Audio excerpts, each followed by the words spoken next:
नमस्कार, मी गायत्री पुणेकर न्यूजकडून. शहराच्या विकासासाठी अत्यंत महत्त्वाची असणारी महानगरपालिका निवडणुकीचा बिगुल वाजलाय. सगळीकडे जोरदार तयारी सुरू आहे आणि आपण आता आहे वॉर्ड नंबर 9 मध्ये पुण्यामध्ये आणि लहू बालवडकर आपल्यासोबत आहेत. सर नमस्कार. नमस्कार. तयारी कशी चालू आहे? एकदम जोरात तयारी चालू आहे.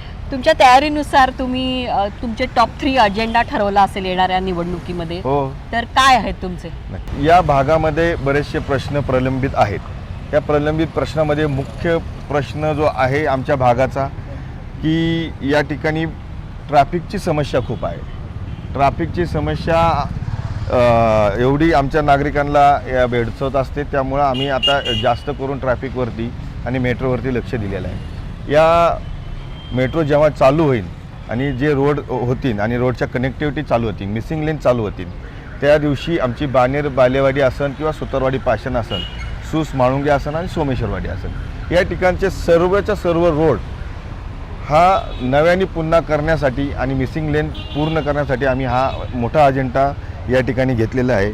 त्यानंतर आमच्या भागामध्ये एक दुसरा प्रश्न आहे पाण्याचा. पाणी प्रश्नही आमच्या इथं खूप भेडसावत होता.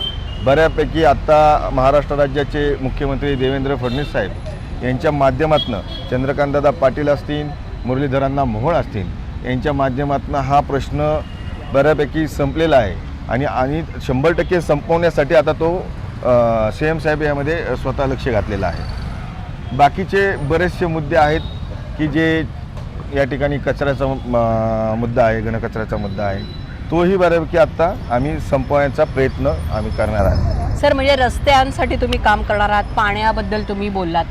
ओव्हरऑल सध्या ना ट्रॅफिक तर आहेच मेन मुद्दा, पण आता इथून हिंजेवाडीकडे ट्रॅव्हल करणारं IT पब्लिक खूप आहे ओव्हरऑल. त्याच्यामध्ये बऱ्याचशा महिलांशी रिलेटेड सुद्धा ट्रॅव्हलिंग मुलींचं असतं.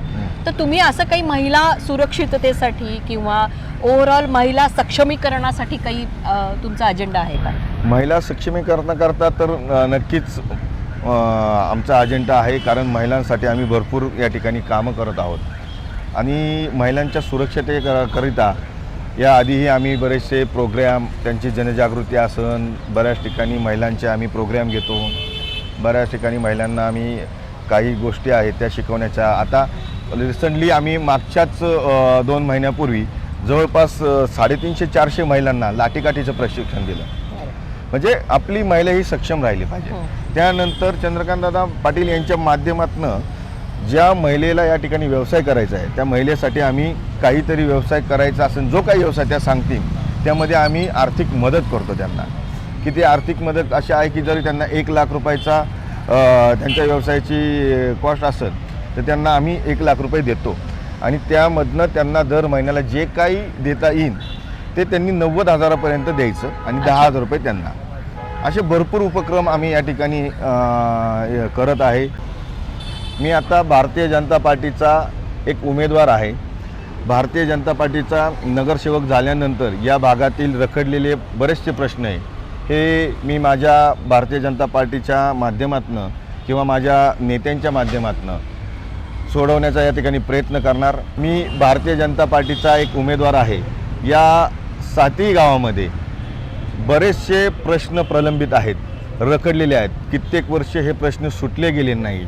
हे प्रश्न सुटण्यासाठी आणि या भागाचा सर्वांगीण विकास होण्यासाठी येथील मतदार मायबाप जनतेने मला निवडून द्यावे एवढीच माझी अपेक्षा आहे. मी नक्कीच, आपण जर मला या निवडून दिलं तर हे प्रश्न सगळे मी मार्गी लावेन. पुणेकर न्यूजकडनं तुम्हाला खूप खूप शुभेच्छा.